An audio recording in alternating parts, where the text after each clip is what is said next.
Okay, we're going to jump into our next talk. We're going to continue with the statewide perspective. We're bringing in Kim Tenggardjaja, and she's she works with the California Department of Fish and Wildlife, and she's their first biodiversity coordinator. She also works on habitat connectivity and helps coordinate the California Landscape Conservation Partnership. Kim is going to brief us on statewide efforts to protect biodiversity in California, including some exciting news from the governor's office. So I'll turn it over to Kim. Thanks, Phil. Let me share my screen. All right, well, good morning, everyone. I am Kim Tenggardjaja, and I'm the Biodiversity Coordinator at the Science Institute at California Department of Fish and Wildlife. And I'll be giving you a really brief overview of some of the statewide efforts to protect biodiversity in California. And I'm really glad that I went after Andrea because she did such a great job of covering a lot of stuff that I won't get to cover during my talk. So thank you. And I'm just going to start off with some efforts that are underway or on the horizon at CDFW. So habitat connectivity is a priority for CDFW, and over the past year or so, there have been several noteworthy efforts underway at the department. In 2019, CDFW released an update to the 2010 statewide assessment of connectivity. And this update included results of statewide, regional, and other connectivity analyses that were currently available.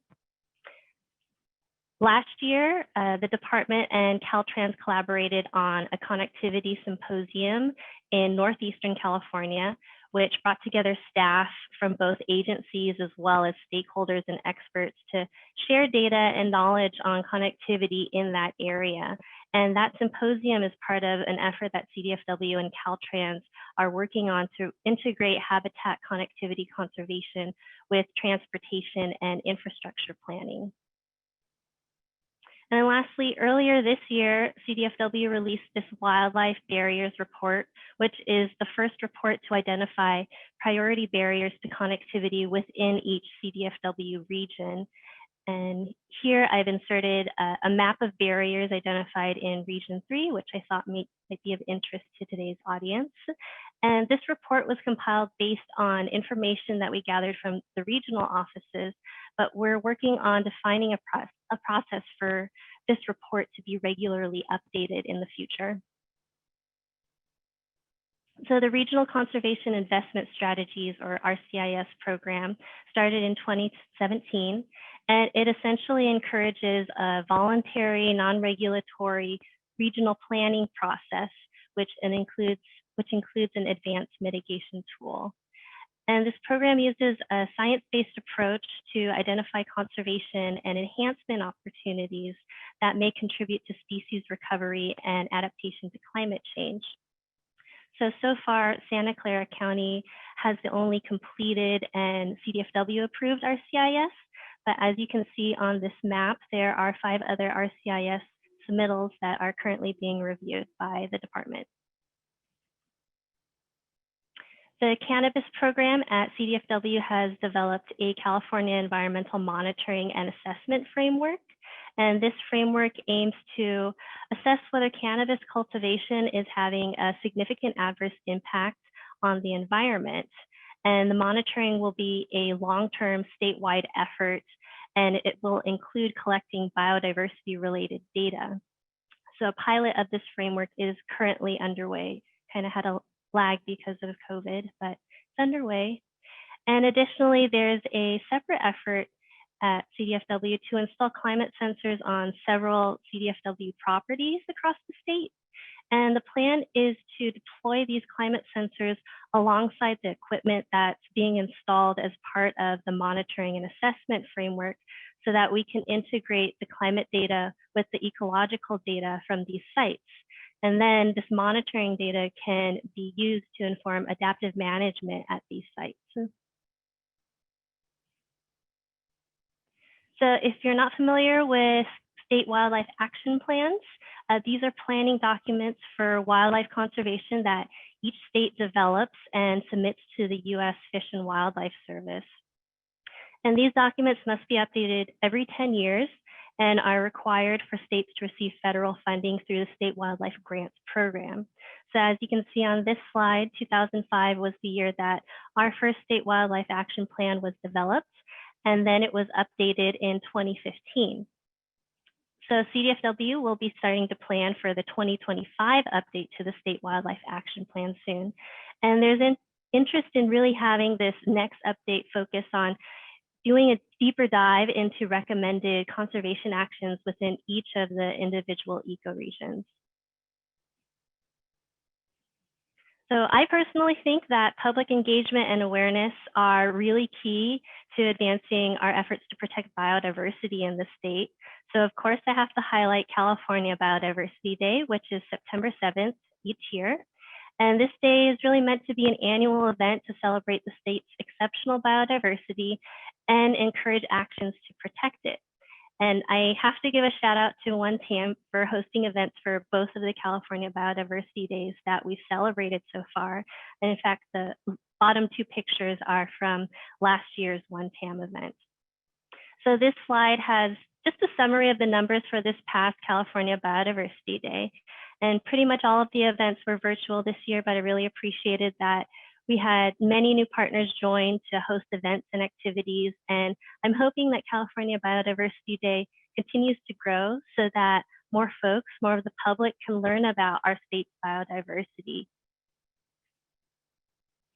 And now I'm going to shift away from CDFW-led biodiversity efforts to thinking a little more broadly at the state of California scale.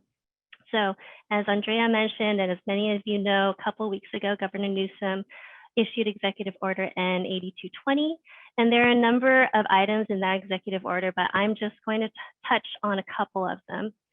So the executive order establishes a goal of conserving at least 30% of California's land and coastal waters by 2030 to address the biodiversity and climate crises. And this 30 by 30 goal is being championed by governments around the world. So it's not just unique to California. We're joining a global movement, really. And the order also directs the California Natural Resources Agency to establish the California Biodiversity Collaborative. And thanks again to Andrea for giving an overview of the California Biodiversity Initiative that was launched by Governor Brown in 2018 during her talk. So we can think about the California Biodiversity Collaborative as the next phase in the evolution of that biodiversity initiative.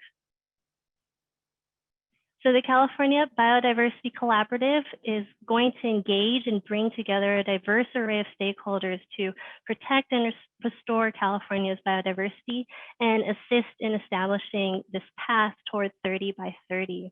And it's my understanding that the California Natural Resources Agency intends to have the collaborative really up and running by early next year. But in the meantime, there's still some internal planning that needs to be done. And I'd really like to note that regional and local efforts like One Tam will be instrumental in the success of the California Biodiversity Collaborative because you guys have the knowledge of local concerns and threats, and you really have a strong ability to engage your communities.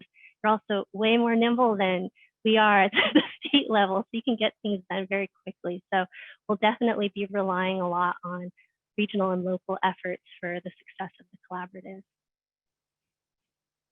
And that's it for me. Thanks so much for your attention. Thank you to One Tam for this opportunity to speak with you all. And I know that this was a speed talk, so if you have any questions, my email is right there. Please feel free to shoot me a message, and I'll take any questions if we have time. Thanks, Kim. So there's a question that came in, which is, when is the next California Biodiversity Day? So the next Biodiversity Day will be September 7th of next year. So it's always September 7th. For this year, we decided to have it kind of extend over the course of a week to give hosts more flexibility in the days and times that they host events. I guess it didn't make as much of a difference since everything was virtual this year. But in terms of hosting in-person events, having that flexibility sounded like it was really key for folks to plan things. So it'll likely be like that again next year. It'll be over the course of a week, but around September 7th. Thanks. And then one other question that came through on my cell phone, which is, how did the state settle at 30% with its biodiversity goal? So with respect to the executive order, I'm assuming. Correct. Yeah. Why 30%? Why not 25? Why not 41? Yeah. So this is based again on what I kind of touched on, this global effort or this global movement really to protect 30% of the Earth's land and waters by 2030.